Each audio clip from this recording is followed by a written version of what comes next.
Queridos e diletos irmãos, a paz de Cristo em vossos corações. Estamos de volta do Gênesis ao Apocalipse. Estamos analisando o livro do Êxodo. No conteúdo anterior, nós falamos sobre os israelitas acampados em Mara e posteriormente em Elim. Neste conteúdo, estaremos analisando a quinta fase da jornada de Israel pelo deserto. Israel no deserto de Sim. Êxodo, no capítulo 16, versículos 1 ao 36. Nós temos aqui dois fatores: uma dieta especial e um dia especial. Quando chegaram no deserto de Sim, começaram a murmurar por falta de alimento.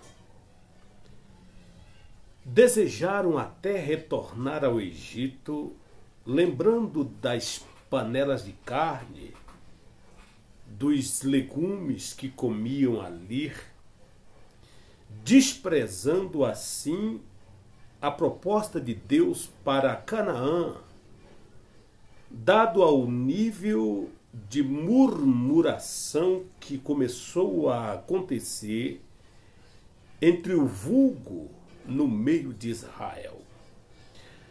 Abra sua Bíblia e vamos analisar uma dieta especial concedida por Deus, por graça e misericórdia.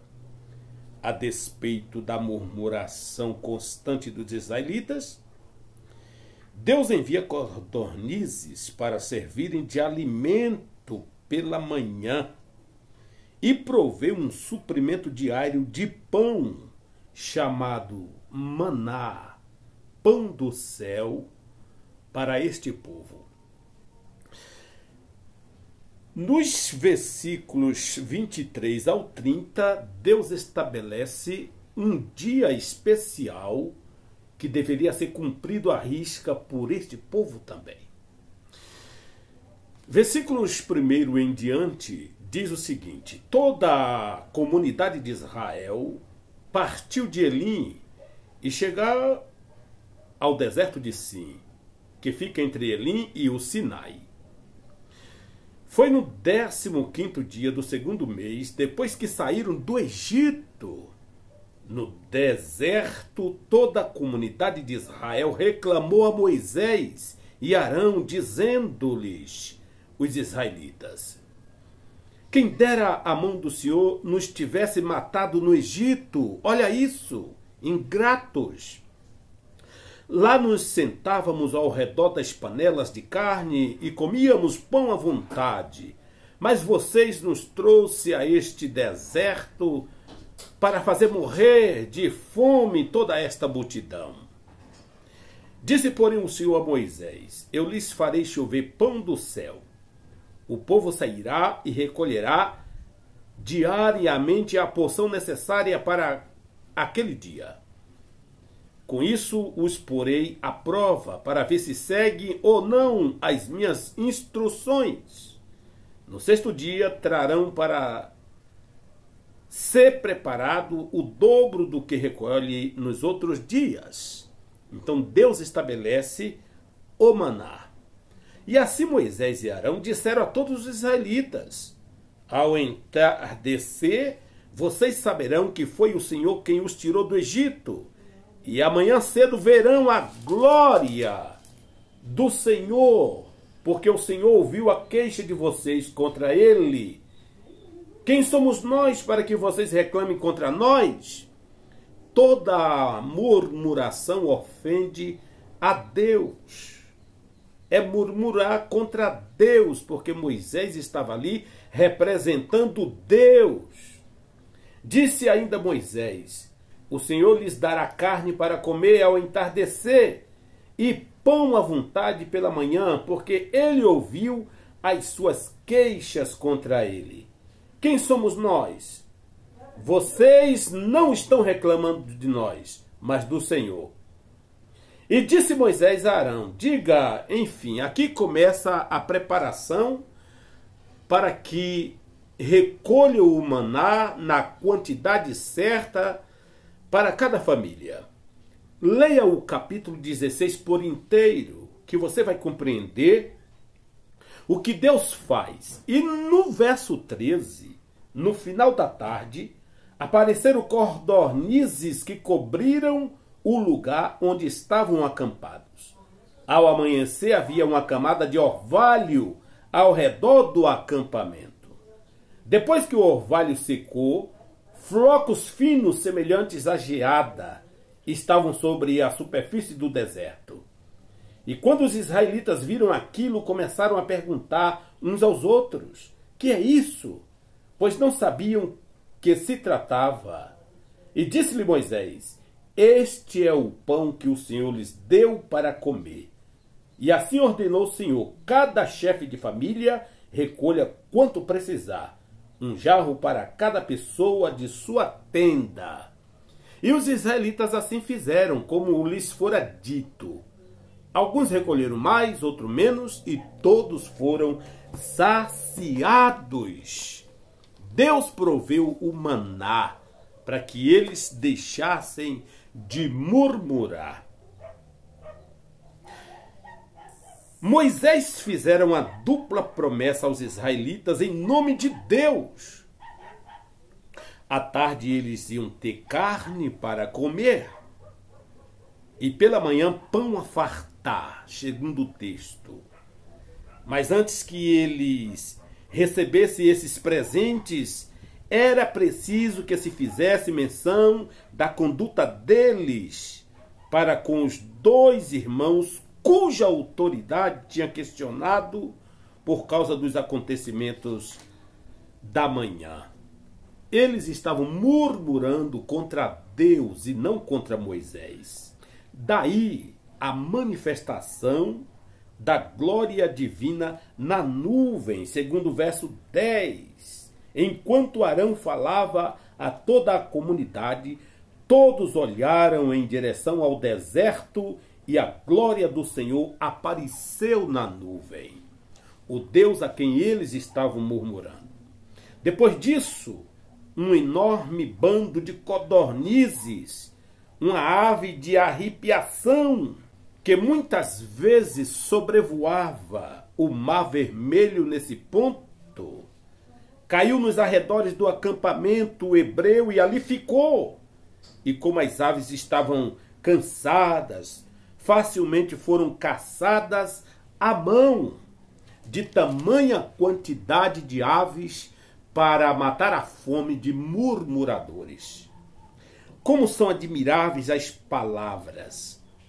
O Senhor ouviu as vossas murmurações. É triste, no meio da igreja, da família, da comunidade, murmuradores. Isso é um câncer em qualquer instituição, seja cristão ou secular. Deveríamos lembrar-nos delas quando nos sentimos tentados a duvidar do amor de Deus e a questionarmos do tratamento que Ele nos dispensa.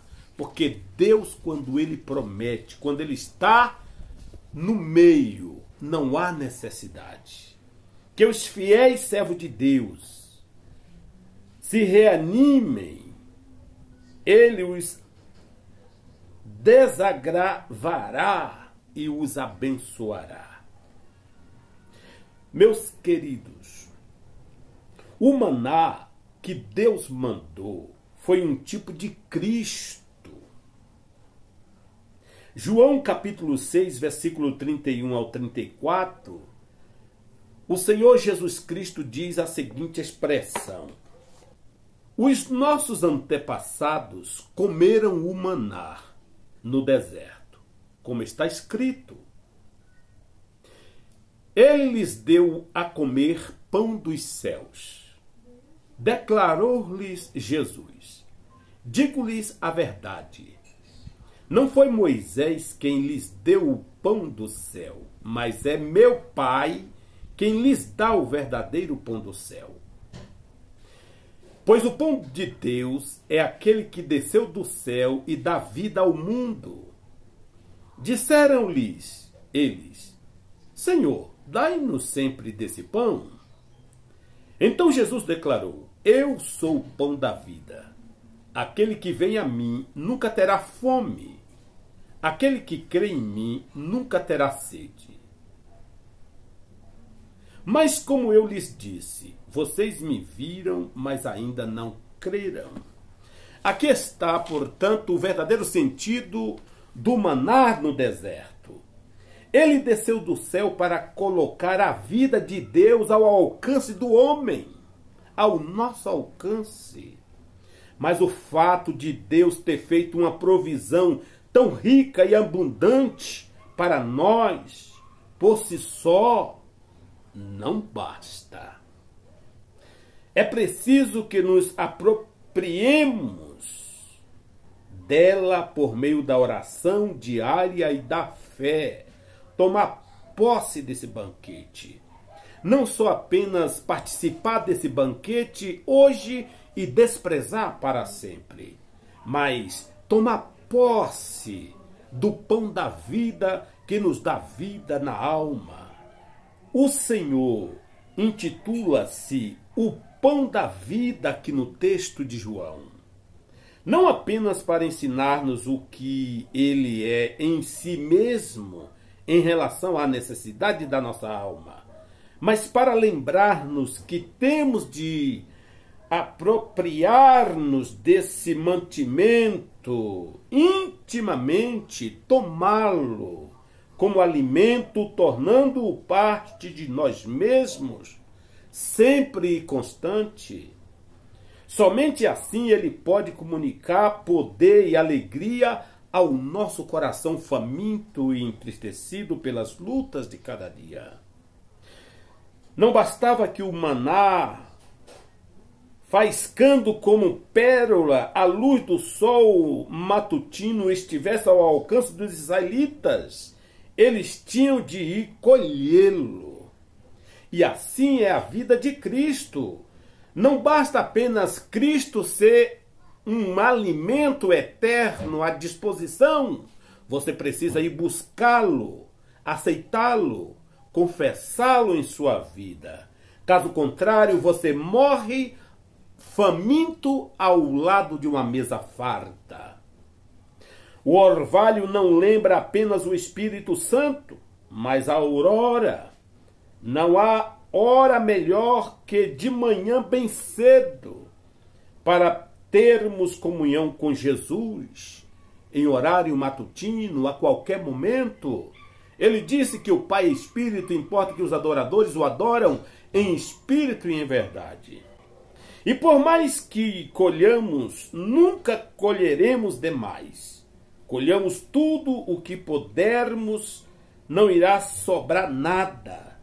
Se tivermos de passar por alguma provação, um pouco de Cristo será o suficiente para muita coisa. Não sentiríamos necessidade absolutamente de nada, porque Deus é aquele que sustenta através de Cristo todo aquele que crê. Onde que paire a nuvem, o maná cai. Aonde você estiver, o maná cai. No deserto, em lugares bons, verdejantes, em provas, de dia e de noite, o maná sempre vai estar ali para saciar a sua fome. Jesus Cristo é Espírito. Aonde você estiver, Ele estará ao seu lado para lhe abençoar. Bendito seja Deus. Se formos fiéis às direções divinas e a armarmos nossa tenda obedecendo à nuvem orientadora, podemos confiar plenamente nele para prover o nosso alimento diário. Cada homem deve colher não somente para si, mas para todos os de sua família. Não precisamos guardar provisão para amanhã, porque Deus que proveu hoje, Ele também proverá o mesmo alimento para amanhã. E assim Deus abençoou Israel, mandando o maná do céu, que na visão de Jesus Cristo era o próprio Cristo. Mas enfim, nós vimos aqui nessa quinta fase uma dieta especial para os israelitas, mas também Deus prepara para eles um dia especial. Vejamos aqui os versículos 23 ao 30. Moisés instrui o povo a guardar o sábado, um dia semanal. Eita, dia polêmico na história das religiões, não é verdade? Mas vamos olhar aqui num ponto de vista literal. Do ponto de vista teológico, não vamos entrar nesse detalhe. Versículo 23 ao 30, a palavra de Deus diz assim: que lhes explicou, foi isto que o Senhor ordenou. Amanhã será dia de descanso, sábado consagrado ao Senhor. Assem e cozinhem o que quiserem, guardem o que sobrar até a manhã seguinte. E eles o guardaram até a manhã seguinte, como Moisés tinha ordenado, e não cheirou mal, nem criou bicho. Comam hoje, disse Moisés, pois hoje é o sábado do Senhor. Hoje vocês não o encontrarão no terreno. Durante 6 dias vocês podem colher, mas no 7º dia, o sábado, nada acharão. Apesar disso, alguns deles saíram no 7º dia para recolhê-lo, mas não encontraram nada. Você viu a teimosia do povo? Então o Senhor disse a Moisés: até quando vocês se recusarão a obedecer aos meus mandamentos e às minhas instruções? Vejam que o Senhor lhes deu o sábado, e por isso, no 6º dia, ele lhes dá pão para 2 dias. No 7º dia, fiquem todos onde estiverem. Ninguém deve sair. Então o povo descansou no 7º dia. E aqui Deus institui o dia 7º como sendo o dia do descanso. Por quê? Porque Deus não quer que você se mate do trabalho. Deus tem um dia para que os seus filhos o adorem, o busquem, o louvem nas assembleias solenes. E no contexto da história de Israel, o sábado era o dia específico do descanso e eles deveriam apenas atender às questões espirituais, a adoração nos acampamentos, nas solenidades, sábado do Senhor. Pois bem, agora o que resta é você guardar o dia estabelecido pelo Senhor para o seu descanso, para a sua adoração. Isto aqui nas companhias de Israel. Não vamos entrar nos detalhes da doutrina dos sabatistas do sábado, porque estamos tratando da história de Israel, Moisés e Deus. Mas estamos tratando de uma análise literal, histórico, 1490 aproximadamente antes de Jesus Cristo, entre Israel, Moisés e Deus. O sábado literal. Amém? No nosso próximo conteúdo, estaremos, portanto, falando sobre a 6ª fase dos israelitas na peregrinação no deserto. Israel em Refidim. Que Deus lhe abençoe. Compartilhe esta palavra. Deixe o seu comentário. Dê um joia. Se inscreva em nosso canal. Fazendo isso, você nos estimula a continuar produzindo conteúdos como este, para abençoar a sua vida e a vida de muitos. Fique na paz, em nome de Jesus Cristo, o pão da vida. Se você ainda não desfrutou desse pão, se ainda não experimentou, faça-o agora mesmo. E saiba de uma coisa, fome nunca mais. Fique na paz, em nome de Jesus.